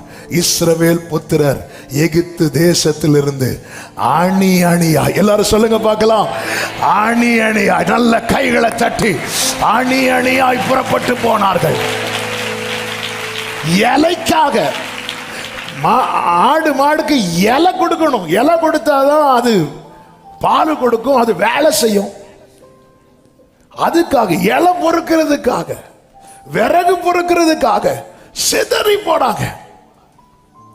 என்னைக்கு ஒரே மாதிரி இருக்காதுங்க. 2 அப்பம் சுடுறதுக்கு காட்டுல போய் விறகு எடுக்க போனான். ஆமென். கொஞ்சம் மாவு கொஞ்சம் எண்ணெய். கர்த்தர் ஒரு வித்தியாசத்தை உண்டு பண்ணினார். கர்த்தர் வித்தியாசத்தை உண்டு பண்ணது என்ன? பஞ்ச காலத்தை மாற்றினாரா? காலத்தை மாற்றல. ஆனா இவன் வீட்டுக்குள்ள ஒரு வித்தியாசத்தை உண்டு பண்ணினார். ஹல்லேலூயா. வித்தியாசம். அந்த பஞ்சகாலம் முழுவதும் மாவு குறையல, எண்ணெய் குறையல. பஞ்சகாலம் முழுவதும் மாவு எண்ணெய் குறையாதுன்னா அவளுடைய ஜெபம் எதுவா இருந்திருக்கும்? ஆண்டவர், பஞ்சகாலம், இந்த பஞ்சகாலம் மட்டும் முடிஞ்சிடவே கூடாது. பஞ்சகாலம் முடிகிறது வரைக்கும் கேரண்டி மாவுக்கும் எண்ணெய்க்கும். பஞ்சகாலம் முடிஞ்சதும் மாவு எண்ணெய், அதுக்கப்புறம் நீ பார்த்துக்கோ. அதான் அர்த்தம். அப்ப அவ ஜெபம் எதுவா இருந்திருக்கும்? எந்த காலத்தை நீங்க ஃபேஸ் பண்ண தயங்குனீங்களோ அந்த காலத்துக்காக ஸ்தோத்திரம் பண்ணுவீங்கன்னு சொல்ல வரேன். ஹல்லேலூயா. ஆமென் சொல்லுங்க பார்க்கலாம். உபாகம் 30 கர்த்தர் மோசேயை கொண்டு ஜனங்களுக்கு சொல்லுகிறார். 1, 2, 3 நானே வாசிக்கிறேன். நான் உனக்கு முன்பாக வைத்த ஆசீர்வாதமும் சாபமும் ஆகிய இந்த காரியங்கள் எல்லாம் உண்மையில் வரும்போது, நீ உன் தேவனாகிய கர்த்தரால் துரத்தி விடப்பட்டு எல்லா ஜாதிகளிடத்திலும் போயிருக்கும் போது, நீ உன் இருதயத்தில் சிந்தனை செய்து உன் தேவனாகிய கர்த்தரிடத்துக்கு திரும்பி, அதுதான் சொன்னேன், பக்கத்தில் வா, பக்கத்தில் இரு. இன்று நான் உனக்கு கற்பிக்கிறபடியெல்லாம் நீ உன் பிள்ளைகள் உங்கள் முழு இருதயத்தோடு உங்கள் முழு ஆத்மாவோடு அவருடைய சத்தத்துக்கு செவி கொடுத்தால், அடுத்த ஆண்டவர் சொல்லுகிற வார்த்தை கேளுங்கள், உன் தேவனாகிய கர்த்தர் உன் சிறையிருப்பை திருப்பி உனக்கு இறங்கி உன் தேவனாகிய கர்த்தர் உன்னை சிதற அடித்த எல்லா ஜனங்களிடத்திலும் இருக்கிற உன்னை திரும்ப சேர்த்துக் கொள்வார். அடுத்த வார்த்தை, உன்னுடையவர்கள். உன்னுடைய, அது புருஷனோ மனைவியோ பிள்ளைகளோ சகோதரனோ சகோதரியோ, உன்னுடையவர்கள் வானத்தின் கடையான திசை மட்டும் துரத்துண்டிருந்தாலும் உன் தேவனாகிய கர்த்தர் அங்கே இருக்கிற உன்னை கூட்டி அங்கே இருந்து உன்னை கொண்டு வந்து உன் பிதாக்கள் சுதந்தரித்திருந்த தேசத்தை நீ சுதந்தரிக்கும்படிக்கு உன் தேவனாகிய கர்த்தர் அதில் உன்னை சேர்த்து உனக்கு நன்மை செய்து உன் பிதாக்களை பார்க்கிலும் உன்னை பெருக பண்ணுவார். கைகளை உயர்த்தி பக்கத்தில் இரு, பக்கத்தில் இரு. சத்துரு இந்த அளவுக்கு விளையாட காரணம் என்ன தெரியுமா? நீ கேப் உண்டாக்கிட்ட. நீ பக்கத்தில் இரு. கர்த்தர் அந்த வித்தியாசத்தை உண்டு பண்ணுவார். ஒரு புறம் சத்துருக்களை சிதறடிக்கிறார், இன்னொரு புறம் சிதற கிடக்கிற எலும்புகள் எல்லாம் ஒன்றோடு ஒன்று சேர பண்ணி நான் பார்த்து கொண்டிருக்கேன். நீங்க இதை இப்போவே நீங்க புருஷ மனைவி பிள்ளைங்க எல்லாரும் சேர்ந்து இருந்து சாப்பிட்ட நாட்கள் சிலருக்கெல்லாம் வருஷம் ஆச்சுல்ல. சில சூழ்நிலையினால முடியல. சேர்ந்து இருந்து ஒரே இடத்துல இருந்து சூழ்நிலை நிமித்தம் நீங்க அதை பார்க்க ஆரம்பிங்க. சூழ்நிலை தானே இப்படி 4 பேர் 4 பக்கத்துல பிரிச்சு வச்சிருக்கு. என்னதான் நம்மளை சால்வ் பண்ணிட்டு இருந்தாலும் சில வலிதானங்க. சேர்ந்திருந்து சிலரெல்லாம் தெரியும். நான் ஃபர்ஸ்ட் டைம் சிங்கப்பூர் போயிட்டு வரும்போது திருச்சி வழியா அந்த ஃப்ளைட்டு சென்னை போகுது. அப்போ திருச்சியில் இருக்கும்போது என் கூட ஒருத்தர் டிராவல் பண்ணார். அப்போ அவர் சொல்றார் என்கிட்ட ஒரு வார்த்தை. அப்போ நானும் அதில் நானும் திருச்சியில் இருந்து சேம் ஃப்ளைட்னால அதுலேயே இருக்கிறோம். அடுத்து திருச்சியிலேருந்து ஏறுறதுக்காக வெயிட்டிங். நாங்கள் அதே ஃப்ளைட்டில் இருக்கும்போது அவர் சொல்கிறார், பிரதர் நீங்கள் எங்கே பேசிகிட்டு இருக்கும்போது அப்போ அவர் சொன்னார், நீங்கள் சிங்கப்பூரில் வேலை பார்த்துட்டு ஊருக்கு போகிறீங்களா? அப்போ அவர் என்கிட்ட சொன்ன வார்த்தை, இது நான் சொல்கிறது 2007 நடந்தது. அப்போ அவர் சொன்ன வார்த்தை, பிரதர் நான் 7 வருஷம் கழித்து ஊருக்கு வரேன் அப்படின்னா. டாயெல்லாம் வாங்கிட்டு வர்றார்.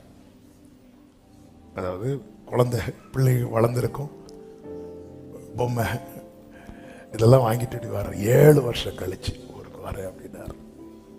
7 வருஷம் எனக்கு அப்படிப்பட்ட ரொம்ப கஷ்டப்பட்டு சேர்த்து வச்சுதான் இப்போ ஊருக்கு ஃபேமிலியை பார்க்க வரேன் அப்படின்னாரு. இப்படி எத்தனை பேர் தெரியுமா 3 வருஷம் கழிச்சு வருவாங்க, 2 வருஷம் கழிச்சு வருவாங்க. லீவ் விடுவோம், திடீர்னு ஒரு எமர்ஜென்சி ஒரு 5 நாள் லீவ் கிடைக்கும், இவங்க ஊருக்கு வர முடியாது. ஏன்னா டிக்கெட் ஃபேர்லாம் பார்த்தா ஹெவியா இருக்கும். சேர்ந்து இருக்கிற, அதாவது எப்பவுமே சேர்ந்திருக்க முடியாது. ஒரு கட்டத்தில் எல்லாரும் அவங்கவுங்க வேலையை பார்த்துருப்போம். ஆனா சேர்ந்திருக்க கிடைக்கக்கூடிய தருணத்தில் கூட சேர்ந்திருக்க முடியாத ஒரு வரும் தெரியுமா, அதான் பெயின். ஆண்டவர் எல்லாம் பார்க்கிறார். இந்த எலும்புகள் உயிரடையுமா? ஆண்டவர் அது உங்களுக்கு தான் தெரியும். இனி நாங்க குடும்பமா சேர்ந்திருந்து மகிழ முடியுமா? உங்களுக்கு தான் தெரியும். ஆண்டவர் சொல்ல, நீ என் பக்கத்துல இரு, நாளைக்கு இந்த அடையாளம் நடக்கும். நான் உன்னை விசேஷப்படுத்தி நான் வித்தியாசப்படுத்துவேன். நீ பக்கத்துல இரு. அடிக்கிற காற்றை பார்த்து ஆவேசம் என்று அப்புறமாய் போய் விடாதே. நீ ஆவேசம்னு சொல்லி போயிடாத. ஆமே, நீ பக்கத்துல வா, நீ பக்கத்துல வா. நேரம் போறதுனால 2வது பாதத்தில் இரு. எருசலேமின் அலங்கம் இடிக்கப்பட்ட செய்தி நெகேமியாவுக்கு வருகிறது. எல்லாம் தெரிந்த பகுதியினால நான் ரொம்ப டீட்டெயிலா போகிற அந்த வார்த்தைக்குள்ள மட்டும் போய் சொல்ல விரும்புகிறேன். இந்த செய்தி அவன் கேள்விப்படுகிறான். 3வது வசனத்தை பாருங்கள். அதற்கு அவர்கள் சிறையிருப்பில் இருந்து மீந்திருக்கிறவர்கள் அந்த தேசத்திலே மகா தீங்கையும் நிந்தையையும் அனுபவிக்கிறார்கள். அதாவது தீமை அனுபவிக்கிறது கூட சகிச்சிடலாங்க, இந்த நிந்தை அனுபவிக்கிறது இருக்குல்ல. ஏன் நிந்தை வருது தெரியுமா? தீங்கு அனுபவிக்கிறதுனால. தாவீது சொல்றாரு, நான் வியாதியில் இருந்ததும் மக்கள் பேச ஆரம்பிச்சுட்டாங்க, தீரா வியாதி இவனை பிடித்து கொண்டது, அவன் எப்பொழுது சாவான். என்னை விசாரிக்கிறது மாதிரி விசாரிச்சுட்டு போய் விசாரிக்கும் போது வந்து பார்க்கறான், நான் சொல்றேன் எனக்கு தலைவலின்னு. அவன் போய் சொல்றான் அவனுக்கு தலையில ஏதோ கட்டின்னு. இப்படி சொல்றவங்களா இருக்கிறாங்க. அதான் என்னை விசாரிக்கிறவன் வெளியே போய் துர்ச்செய்தியை. அதனாலேயே நிறைய பேர் வந்து ஹாஸ்பிட்டல்ல இருந்தா வெளியே சொல்ல மாட்டோம். சொல்லுவாங்க, பாஸ்டர் நாங்கள் இந்த ஹாஸ்பிட்டல் இருக்கோம், பாஸ்டர் பேரு சொல்லாம ஜெபம் பண்ணுங்க. ஏன்னா பேரு சொன்னா அவங்களே ஹாஸ்பிட்டல் பேரு, ரூமு, அவங்களே ஆப்ரேஷனுக்கு டைமும் செட் பண்ணிடுவாங்க. போனது அவங்க இன்னொரு பேஷண்ட்டை பார்க்கறதுக்காக இருக்கும். பிரதர் உங்களுக்கு என்ன ஆச்சு அப்படிதான் கேட்பாங்க. நம்மளை ஹாஸ்பிட்டல்ல இருந்து ஒருத்தங்க பார்த்தாங்கன்னா, இங்க எதுக்கு வந்தீங்க அது வேற, உங்களுக்கு என்ன ஆச்சு? நான் ஒருத்தங்களை பார்க்க தான் வந்தேன். அப்படியா?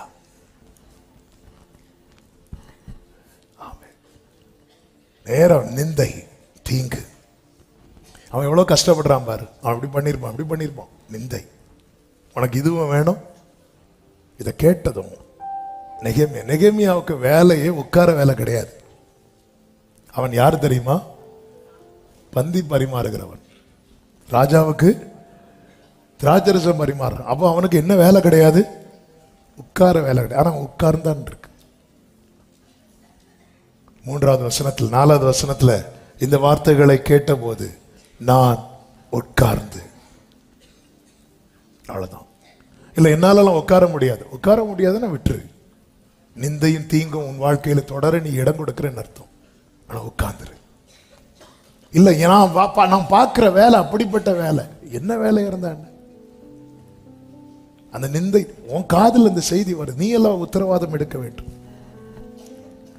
பிரியமானவர்களே, நாம் எடுக்கிற உத்தரவாதத்தினாலே நாம் இருக்கிற இடம் விசேஷப்பட போகிறது. ஆமா, நமக்கு தெரியாது கர்த்தர் என்னை ஆண்டவர் இப்படி வச்சிருக்கிறீங்க. பல நேரத்தில் நம்ம இப்படிதான் கேட்போம், என்னை ஆண்டவர் இந்த பாதையில் நடத்துறீங்க. புரியாது நமக்கு. ஆனா உட்கார்ந்து சில நாளாய் துக்கித்து உபவாசித்து மன்றாடி, உட்கார்ந்து அழுது துக்கித்து தேவ சமூகத்தில் ஆண்டவர் சொன்னார், உங்களுக்காக உங்கள் பிள்ளைகளுக்காக அழுங்கள். எங்க அழணும்? ஏன்னா இவங்க இயேசுவுக்கு முன்னாடி இருந்து இயேசுவுக்காக அழுதுட்டு இருக்கிறாங்க. அப்பதான் சொன்னாங்க, நீ நிக்கிற இடம் சரியான இடம், அழுறது கரெக்டானதான். ஆனா நீ யாருக்காக அழுற? உங்களுக்காக. உங்க பிள்ளை, உன் கண்ணீர் அர்த்தம் உள்ளதாகட்டும்.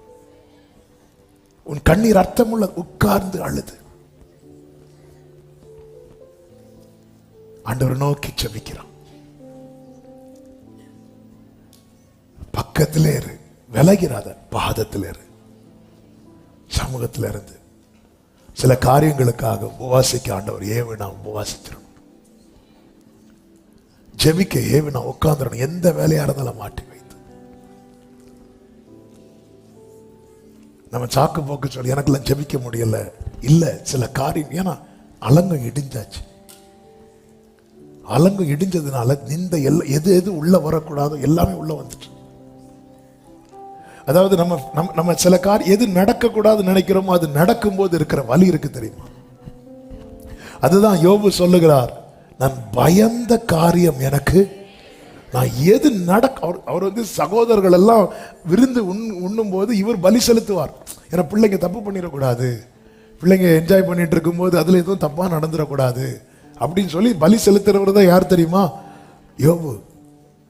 பிள்ளைங்கள்லாம் இன்னைக்கு ஏதோ ட்ரீட்டுக்கு போறாங்க, எல்லாரும் இங்க கூடுறாங்க அங்க கூடுறாங்க, அதுக்குள்ள ஏதாவது அவங்களுக்குள்ள தப்பு எதுவும் வந்துடக்கூடாது அப்படின்னு சொல்லி அட்வான்ஸா பலி செலுத்துற ஆளு தான் யார் தெரியுமா? அவ்வளோ பயம் இருந்துச்சு, பிள்ளைங்களுக்கு எதுவும் ஆயிடக்கூடாது.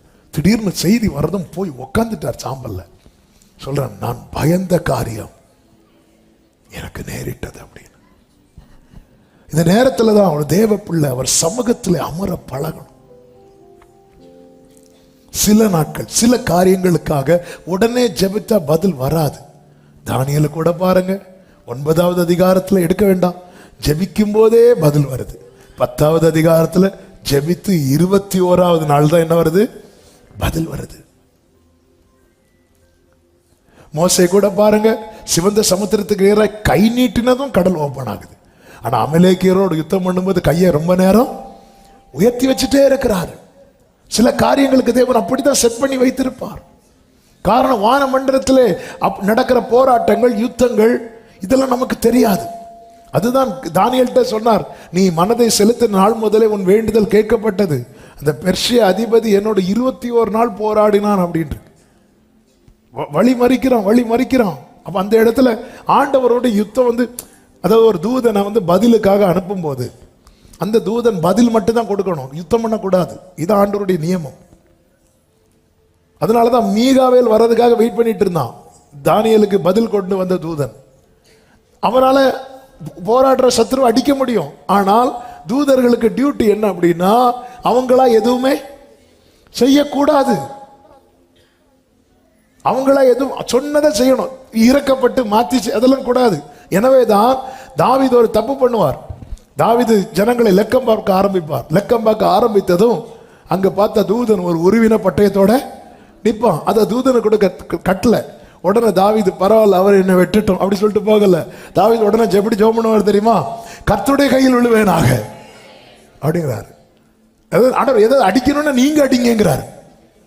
சொல்லிட்டு அடுத்த வார்த்தை சொல்ற, அவருடைய இரக்கங்கள் அனாதியாயிருக்கிறது.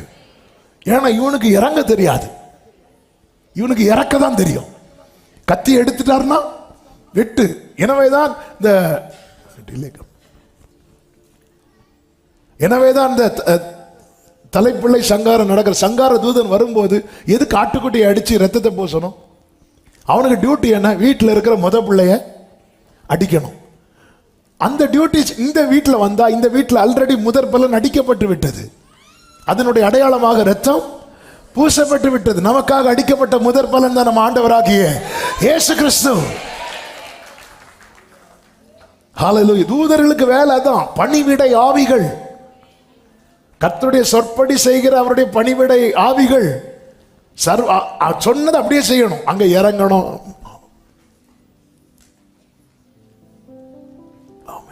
இரக்கம் உள்ள கர்த்தர். எனவேதான் தூதன் தானியேல்கிட்ட வரார். சரி, நான் டாபிக் மாறி பேசிட்டு இருக்கிறேன் நினைக்கிறேன், அதை கிளியர் பண்றேன். எதுக்கு அந்த தூதனால இல்ல, தூதன் வெயிட் பண்றான் மீகாவேல் வர. ஏன்னா மீகாவேலுக்கு டியூட்டி தான் என்ன தெரியுமா? வெட்டுறது.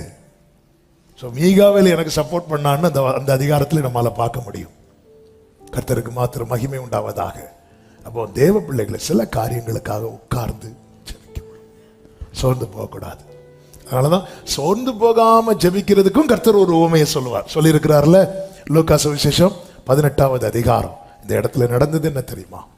கர்த்தர் வித்தியாசத்தை உண்டு பண்ணுகிறார். இவங்க அலங்கத்தை கட்ட ஆரம்பிக்கும் போது சன்பலாத்தும் தொபியாவும் போன்றவர்கள் எதிர் டீம்ல இருந்து அதை எப்படியாவது முடக்க வேண்டும் என்று பார்த்தார்கள். அதில் அவர்கள் சொன்ன ஒரு வார்த்தை உண்டு. என்ன வார்த்தை தெரியுமா? 4வது அதிகாரம் அதனுடைய 2வது வசனத்துல, அந்த அற்பமான யூதர் செய்கிறது என்ன? அவர்களுக்கு இடம் கொடுக்கப்படுமோ? பலியிடுவார்களோ? ஒரு நாளிலே முடித்து போடுவார்களோ? அடுத்த வார்த்தையை பாருங்க. சுட்டரித்து போடப்பட்டு மண்மேடுகளான கற்களுக்கு உயிர் கொடுப்பார்களோ என்று சொன்னார். சுட்டரித்து போடப்பட்டு மண்மேடுகளான கற்கள். இதுல சுட்டரித்து போடப்பட்டதுப்பா. இதுக்கு நீ இவங்க வந்து உயிர் கொடுப்பாங்களா? உயிர் கொடுக்கப்பட்டதல்லவா? அலங்கம் 52 நாளைக்குள்ளே கட்டி முடிக்கப்பட்டதல்லவா? நீ அழுறது, நீ துக்கப்பட்டது, நீ மண்டாடினது, நீ உபவாசித்தது வீண் போகாது சகோதரா, வீண் போகாது சகோதரி. இன்னைக்கு அநேக சன்பலாத்து தொபியாக்களும் இப்படிதான் பார்த்து கொண்டிருக்கிறார்கள். சுட்டரித்து போடப்பட்ட கற்களுக்கு உயிர் கொடுப்பாங்களா? இந்த அலங்கை கட்டி முடிக்கப்படுமா? இவன் ஜெபத்தில் இதெல்லாம் சாத்தியமாகுமா? பரலோகத்தின் தேவன் எங்கள் இவன் விசுவாசத்தில் இதெல்லாம் நடக்குமா? சுட்டரித்து, இது சுட்டரித்து போடப்பட்டது. இந்த சாப்டரை நாங்க க்ளோஸ் பண்ணிட்டோம். உன் காது கேட்க இந்த வார்த்தைகள் வரும். இது நீ நடக்க சாத்தியமே இல்லை, இது நீ நடப்பதற்கு வாய்ப்பே இல்லை. சுட்டரித்து போடப்பட்ட கற்கள். வாழ்க்கையில் இப்படிப்பட்ட நிலையில நீங்க பாதத்தில் அமர்ந்து பாருங்கள். கர்த்தர் அந்த வித்தியாசத்தை காண்பிப்பார். இடிக்க சத்துரு எடுக்கிற நாளை விட கட்டுகிற நாள். ஆமா, என் வாழ்வை இடிக்கும் சத்துருவை காட்டிலும் என் வாழ்வை கட்டும் தேவன். என் வாழ்வை இடிக்கும் சத்துருவை காட்டிலும் என் வாழ்வை கட்டும் தேவன். சத்துரு இடிக்க எடுத்திட்ட காலத்திலும் வேகமா என்னை கட்டுவிப்பார். சத்துரு சலமகரதனர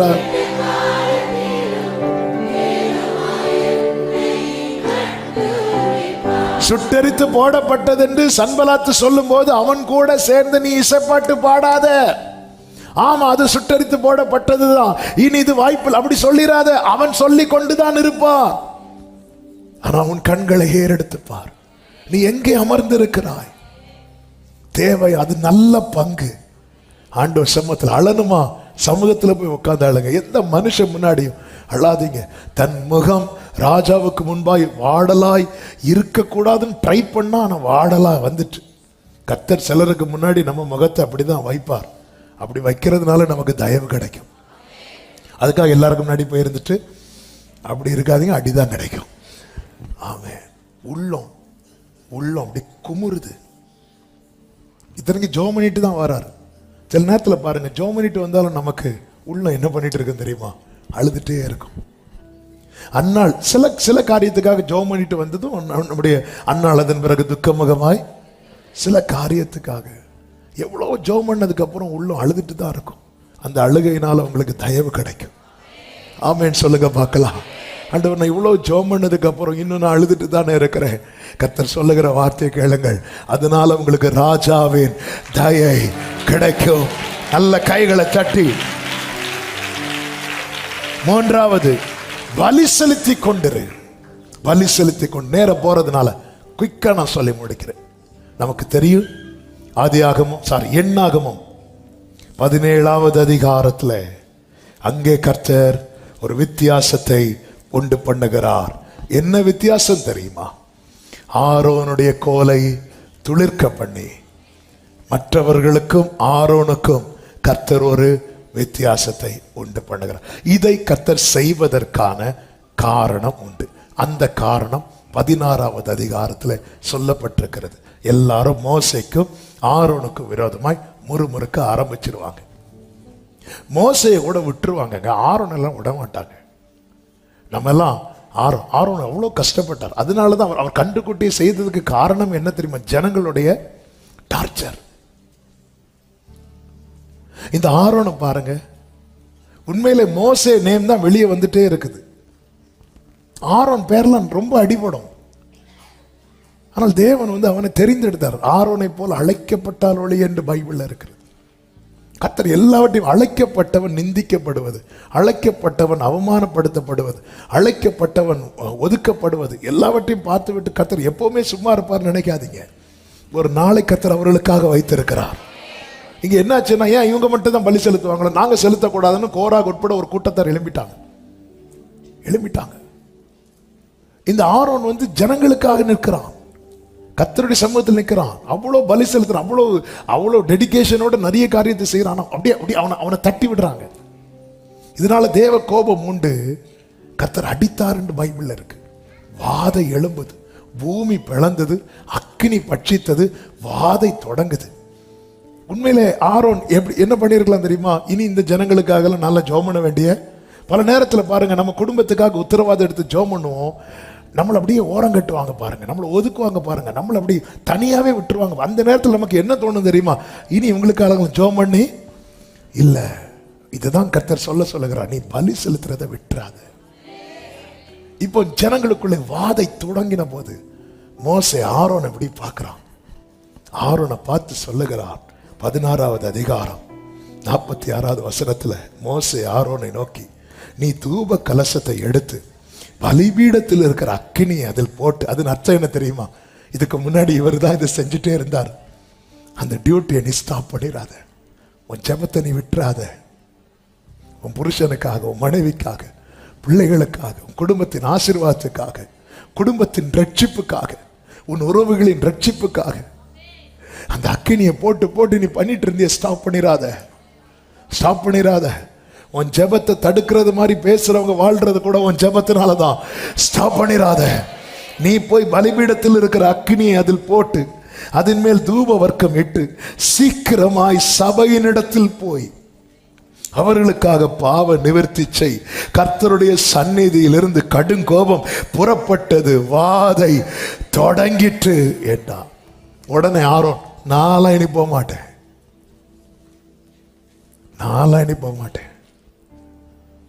மோசே கூட ஒரு இடத்துல சொல்லிட்டாரு, என்னாலெல்லாம் தாங்க முடியாது, என்னை எடுத்துருங்கன்னு. ஆரோன் சொல்லல. ஆரோனுடைய கோலை தான் போட்டு ஏன்னா மோசே சொல்லிட்டாரு. அப்போ ஆரோனை ஆண்டவர் சப்போர்ட்டிவா நிறுத்தி ஆரோனை வச்சுதான் கோலை போட வச்சிட்டு இருக்கிறார். இந்த ஆரோனால ஜனங்களுக்கு எத்தனை நன்மைகள், எத்தனை பேருக்காக இந்த ஆரோன் ஜெபித்து எத்தனை நன்மைகளை வாங்கி கொடுத்தான். அவனுக்கு இன்னும் ஒரு நன்மையும் வேதத்துல காட்டவில்லையே. இந்த ஆரோன் கர்த்தருடைய சமூகத்தில் நின்றதுனால எத்தனை ஜனங்களுக்கு நன்மைகள், எத்தனை ஜனங்களுக்கு ஆசீர்வாதங்கள், எத்தனை பேர் ஆண்டவரை அறிந்தார்கள், ரட்சிப்புக்குள்ள வந்தாங்க. ஆனா ஆரோனுக்கு லைஃப் இப்படி இருக்கும்போதுதான் ஆரோனுடைய பிரேயர் லைஃபையே கொஸ்டின் பண்ற அளவுக்கு, குற்றப்படுத்துகிற அளவுக்கு ஒரு நிலைமை இருக்கும்போது வாதை ஆரம்பிக்குது. ஆரோன் சைலண்ட் ஆயிட்டான்னா பிரச்சனை பெருசாயிரும். எனவே நீங்க யாரோ ஏதோ சொல்றாங்கன்னு சொல்லி உங்க ஜெபத்தை விட்டுறாதீங்க. மோசேக்கு தான் விஷயம் தெரியும். தேவர் சாயலை காண்கிற மோசேக்கு தான் தெரியும் இந்த ஆரோனுக்குள்ள இருக்கிற கிஃப்ட். வாத ஸ்டார்ட் ஆயிட்டுப்பா, நீ போய் அவர்களுக்காக பாவ நிவர்த்தி செய். மோசே சொன்னபடியே அந்த வசனத்தை நீங்க பார்த்தீங்கன்னா தெரியும். 47வது வசனம். மோசே சொன்னபடி ஆரோன் அதை எடுத்துக்கொண்டு சபையின் நடுவில், மோசே ஓட சொன்னாரா?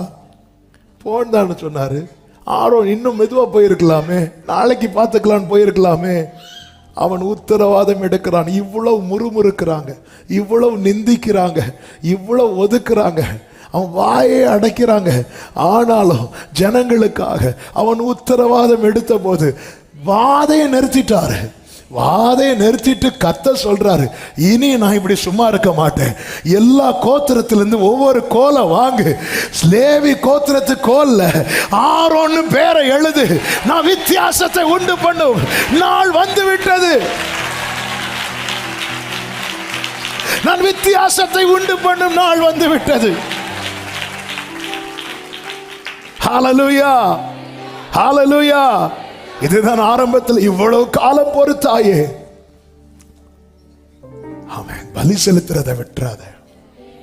அந்த வசனத்தில் சொல்லப்பட்டிருக்கிறது, அவன் ஓடினான், ஜனங்களுக்குள்ளே வாதை தொடங்கி இருந்தது. அவன் தூப வர்க்கத்தை போட்டு ஜனங்களுக்காக பாவ நிவர்த்தி செய்து செத்தவர்களுக்கும் உயிரோடு இருக்கிறவர்களுக்கும் நடுவேன் என்றான். மோசே எங்க நிற்கிறாரு? உயிரோடு இருக்கிறவங்க பக்கத்தில். ஆரோன் எங்க நிற்கிறாரு? 2 பேருக்கு நடுவில். இதான் திறப்பில் நிற்கிறவன். மோசே ஜனங்களுக்கும் தேவனுக்கும் நடுவில் நின்னான். ஜனங்கள் கோபாக்கினைக்கு பாத்திரவான்களா இருக்க, தேவ கோபம் அவங்க மேல வந்துடக்கூடாது அப்படி நிற்கிறான். ஒவ்வொருத்தருக்கு என்ன அழைப்பு அங்க நிற்கணும். ஹல்லேலூயா. கர்த்தர் பார்த்தார். மோசையின் முகத்தை பிரகாசிக்க செய்தவர் ஆரோனை மறக்கல. மோசையின் முகத்தை பிரகாசிக்க செய்தவர் ஆரோனின் கோலை துளிர்விட வைத்தார். என் தேவன் பட்சபாதம் உள்ளவர். அதனாலதான் 17வது வசனத்திலே சொல்லப்பட்டிருக்கிறது, பின்பு கர்த்தர் மோசையை நோக்கி. இந்த சம்பவத்துக்கு பின்பு சொல்ற, நீ ஒவ்வொரு கோத்திரத்தின் கோலை வாங்கி அவர்கள் அதிலே அவன் பெயரை எழுதுவாயாக. 3வது வசனத்தை பாருங்கள். லேவியினுடைய கோலின் மேல் வேற எந்த பெயர் எழுதக்கூடாது. அவனை இவ்வளவு நிந்தித்ததுக்கு அப்புறம் அவங்களுக்காக ஜெபம் பண்றான். அவனை ஒதுக்குறதுக்கு அப்புறம் அவங்களுக்காக ஜெபம் பண்றான். அவங்க செத்துடக்கூடாது, அவங்க வாழ்ந்திருக்கணும் நிக்கிறான் பாரு. அதுவும் சும்மா உத்தரவாதம் எடுத்து ஓடுறான். ஏங்க, அக்னியை எடுத்து அந்த தூப இதுல போட்டு ஓடுறதுங்கிறது விளையாட்டு காரியமா? விளையாட்டு காரியமா? அவன் கிரயம் செலுத்துறான். அவங்களுக்கு எல்லாம் என்ன, அவங்க சும்மா ஜெபம் பண்ணிட்டு இருக்காங்க. நீ சும்மா இருந்து ஜெபம் பண்ணிட்டு இப்படி எல்லாம் சொல்லுவாங்க. பலி செலுத்துறதை ஸ்டாப் பண்ணிடாதீங்க. ஏன்னா வாதை தொடங்கி இருக்கிறது. மோசே ஆரோன்ட்ட சொல்ற, ஆரோன் நீ பாக்குறல்ல வாதை தொடங்குது, இந்த நேரத்துல நீ வேற எதுவுமே யோசிக்காத, ஆரோனே நீ போ. ஆரோன் ஓடுறார். மோசையை விட மூத்தவர். மோசேக்கு 80 வயசுக்கு மேல உண்டு. இந்த ஆரோனுக்கு ஓடுறார். எதுவுமே ஒன்றையும் மறந்து விடுவதற்கு ஆண்டவர் சொல்றார், என் நாமத்து நிமித்தம் நீங்கள் காண்பிக்கிற அன்பின் பிரயாசத்தை நான் மறந்து விடுவதற்கு அநீதி உள்ளவர் அல்ல. கர்த்தர் சொல்லுகிறார், மோசே எல்லா கோத்திரத்திலும் எனக்கு அந்த டைம் வந்துட்டு நான் வித்தியாசப்படுத்துகிறேன், நான் விசேஷப்படுத்துகிறேன் நாள் வந்தது. கர்த்தர் சொல்லுகிறார், நான் தெரிந்து கொள்ளுகிற உன்னுடைய கோல் தொழில். அப்படியே எல்லா 12 கோல்களை அந்த உடன்படிக்கை பெட்டிக்கு முன்னாக வச்சுட்டு எல்லாரும் போயிட்டு அடுத்த நாள் வந்து பார்க்கிறார்கள். 8வது வசனத்திலே சொல்லப்பட்டிருக்கிறது, மறுநாள் மோசே சாட்சி கூடாரத்துக்குள் பிரவேசித்த போது இதோ லேவியின் குடும்பத்தாருக்கு இருந்த ஆரோனின் கோல் துளிர்த்திருந்தது. அது துளிர்விட்டு பூ பூத்து வாதுமை பழங்களை கொடுத்தது. அப்பொழுது மோசே கர்த்தருடைய சமூகத்தில் இருந்த கோல்களை எல்லாம் எடுத்து இஸ்ரவேல் புத்திரர் எல்லாரும் காண, கைகளை உயர்த்தி ஆமென் சொல்லுங்க. எல்லாரும் காண, செத்தவர்களுக்கும் உயிரோடு இருக்கிறவர்களுக்கு நடுவே நீ நின்றதை கர்த்தர் கண்டார். உன் வாழ்க்கையிலே கர்த்தர் துளிர் விட வைக்க போகிறதை எல்லாரும் நல்ல கைகளை தட்டி எத்தனை பேர் இதை நம்புறீங்க? எத்தனை பேர் இதை நம்புறீங்க? எல்லாருக்கான வெளியே கொண்டு வந்தான்.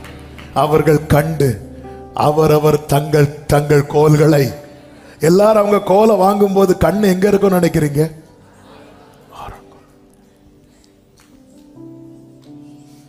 ஆகாது என்று தள்ளின கல்லை. நான் நம்புறேன் சிலருக்காக இந்த ஃபைல் எமர்ஜென்சி ஃபைல், இது தூக்கி மேல வச்சு பேசிட்டு இருக்கிறார். எல்லா கண்கள் காண பக்கத்தில் இரு, பாதத்தில் இரு, பலி செலுத்தி கொண்டிரு.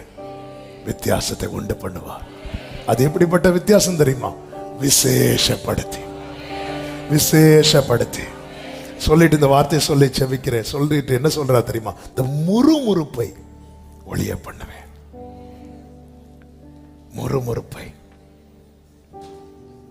10வது வசனத்தை பாருங்கள். அப்பொழுது கர்த்தர் மோசேயை நோக்கி, ஆரோனின் கோல் அந்த கலகக்காரருக்கு விரோதமாய் அடையாளமாகும் பொருட்டு அதை திரும்பவும் சாட்சி பெட்டிக்கு முன்னே கொண்டு போய் அது முன்னாடி இருக்கணும். இப்படி அவர்கள் எனக்கு விரோதமாய் முறுமுறுப்பதை ஒளிய பண்ணுவாய். அப்பொழுது அவர்கள், இப்பவும் பாருங்க, ஆரோன் கோலை துளிர்விட பண்ணினதும் எதற்காக தெரியுமா? ஜனங்க வாழ்வுக்காக. ஜனங்க அவங்க சாக மாட்டாங்க, அப்படிதான் சொல்றாரு கர்த்தர். வித்தியாசப்படுத்துறது இன்னொருத்தங்களை அழிக்கிறதுக்கு இல்ல, நம்மளை கர்த்தர் உயர்த்தி வைத்து அநேகரை மீட்கும்படிக்கு இந்த சாட்சி பெட்டிக்கு முன்பாகவே. அதன் அர்த்தம் என்ன தெரியுமா? இந்த கோலை பார்க்கிறவன் இந்த பெட்டியை பார்க்கணும், இந்த பெட்டியை பார்க்கிறவன் இதை பிரிச்சு பார்க்க கூடாது. இந்த ஆரோன் இவ்வளவு காலம் அப்படித்தான் என்றான். நம்மள மோசையின் முகம் பிரகாசித்ததை மட்டும்தான் பார்க்கிறோம். கர்த்தர் சொல்றார், இல்ல, நான் ஆரோனுடைய கோலையும் துளிர்விட பண்ணுவேன். லேவியின் கோத்திரத்தில் பிறந்தவர்களில் மோசை உண்டுல்ல? மோசை உண்டுல்ல? மோசையின் பேர் எழுதியிருக்கலாமே. பிரயாசத்துக்கு பலன் உண்டு. கர்த்தர் விசேஷப்படுத்துவார். நீ அவ்வளவு ஒதுக்குனதுக்கு அப்புறம் உனக்காக ஓடி போறான். உனக்கு ஒரு கஷ்டம்னா போய் பாதத்துல விழுறான். கர்த்தர் எல்லா கண்கள் காண கர்த்தர் விசேஷப்படுத்தி வித்தியாசத்தை உண்டு பண்ணுவார். நல்ல கைகளை தட்டி ஆமென் சொல்லுங்க. எல்லாரும் அப்படி எழுந்து நிற்கலாமா? ஆமென். நீர் இருக்க கவலை எனக்கு இல்லையே, நீரெல்லாம் சீமாயினர்.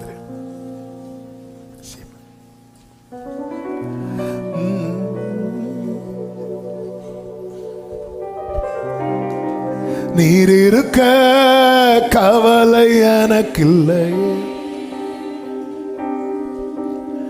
நீரெல்லாம் பார்த்து கொள்வீரே. நீர் இருக்க கவலை எனக்கில்லையே, நீரெல்லாம் பார்த்து. கைகளை உயர்த்தி யெகோவாயீரே, யெகோவாயீரே, யெகோவாயீரே, யெகோவாயீரே, யெகோவா. வார்த்தை என் வாழ்வை மாற்றினதே, வார்த்தையே என் வாழ்வை மாற்றினதே. வாழ்ந்திருக்க பலனும் மீந்ததே, உம் வார்த்தையே என் வாழ்வை மாற்றியதே. வாழ்ந்திருக்க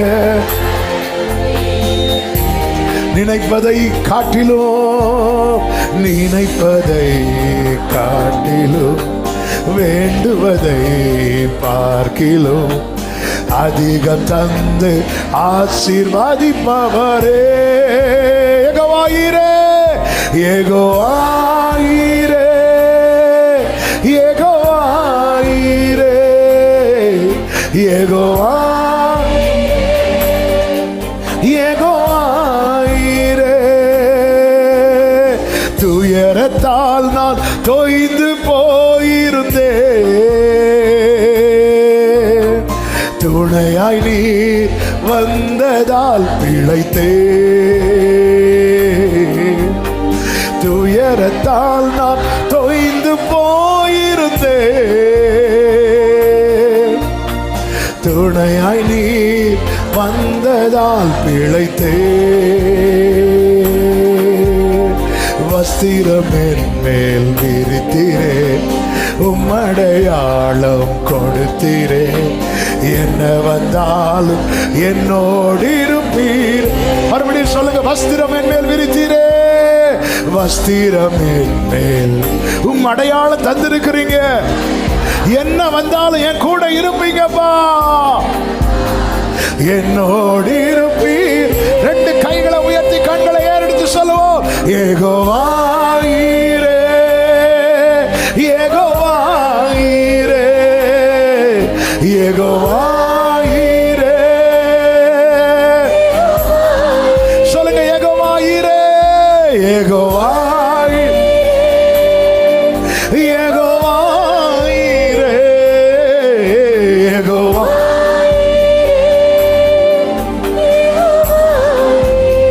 ரெண்டு கைகளை உயர்த்தி 2 நிமிஷம் ஜெபம் பண்ண போறோம். ஹல்லேலூயா. விசேஷப்படுத்தி வித்தியாசத்தை உண்டு பண்ணும். விசேஷப்படுத்தி நீங்க ஆண்டவருடைய மாஸ்டர் பீஸ் அப்படிங்கிறத எல்லாரும் பார்க்க போறாங்க. அப்படியே கைகளை உயர்த்தி ஆண்டவர் சொல், பக்கத்திலே இரு. வேற யார்ட்ட பெர்மிஷன் கேட்காத, அலோவ் பண்ண மாட்டாங்க. போயிடாத, பக்கத்திலே இரு, பாதத்தில் இரு, பலி செலுத்தி கொண்டே இரு. தெரியும் தெரியும், ஆனாலும் வாத நிறுத்தணும்னா மோஞ்சம் தான். செத்தவர்களுக்கும் உயிரோடு இருக்கிறவர்களுக்கு நடுவில் நிக்க வச்சுட்டாரா? நடுவில் நிக்க வச்சுட்டா. என்ன இப்படி கொண்டு நடுவில் நிக்க வச்சுட்டீங்க. நான் ஒரு வித்தியாசத்தை உண்டு பண்ணுவேன். உன் கோல் துளிர் விடுவதை எல்லா கண்களும் காண, எல்லா கண்களும் காண.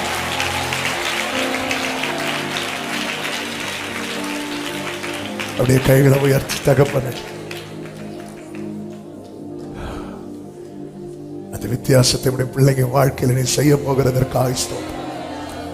ஆன்லைன்ல பார்க்கிறவர்கள் இருக்கிற இடத்துல கைகளை உயர்த்தி, நான் தெரிந்து கொண்டவனுடைய கோல் துளிர்க்கும், நான் தெரிந்து கொண்டவனுடைய கோல்.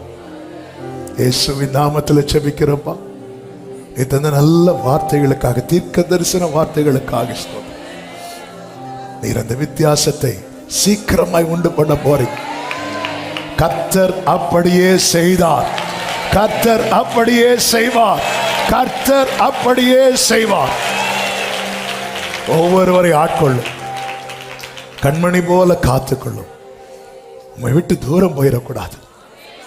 பக்கத்துல பாதத்துல பலி செலுத்தி கொண்டிருக்கிற நிலையில எங்களை தொடர பண்ண, சமாதானத்தோடு அனுப்பி சாட்சியாய் கொண்டு வரும். எல்லா மகிமை கனம் துதி ஸ்தோத்திரங்கள் ஒருவருக்கே செலுத்துகிறோம். இரட்சகர் இயேசு கிறிஸ்துவின் நாமத்தில் பிதாவே, ஆமென். சேர்ந்து சொல்வோம், என் ஆத்துமாவே கர்த்தரை ஸ்தோத்திரி, முழுவதுமே அவருடைய பரிசுத்த நாமத்தை ஸ்தோத்திரி. என் ஆத்துமாவே கர்த்தரை ஸ்தோத்திரி, கர்த்தர் செய்த சகல உபகாரங்களை மறவாதே. ஆமென். நம்முடைய கர்த்தராகிய இயேசு கிறிஸ்துவின் கிருபையும் பிதாவாகிய தேவனுடைய அன்பும் பரிசுத்த ஆவியானவருடைய ஐக்கியமும் சிநேகமும் பாதுகாவலும் நம் அனைவரோடும் எல்லா பரிசுத்தவான்களோடு கூட கர்த்தருடைய வருகை மட்டும் தங்கி இருப்பதாக. ஆமென். ஹல்லேலூயா. God bless you. கர்த்தர் உங்களை ஆசீர்வதிப்பாராக.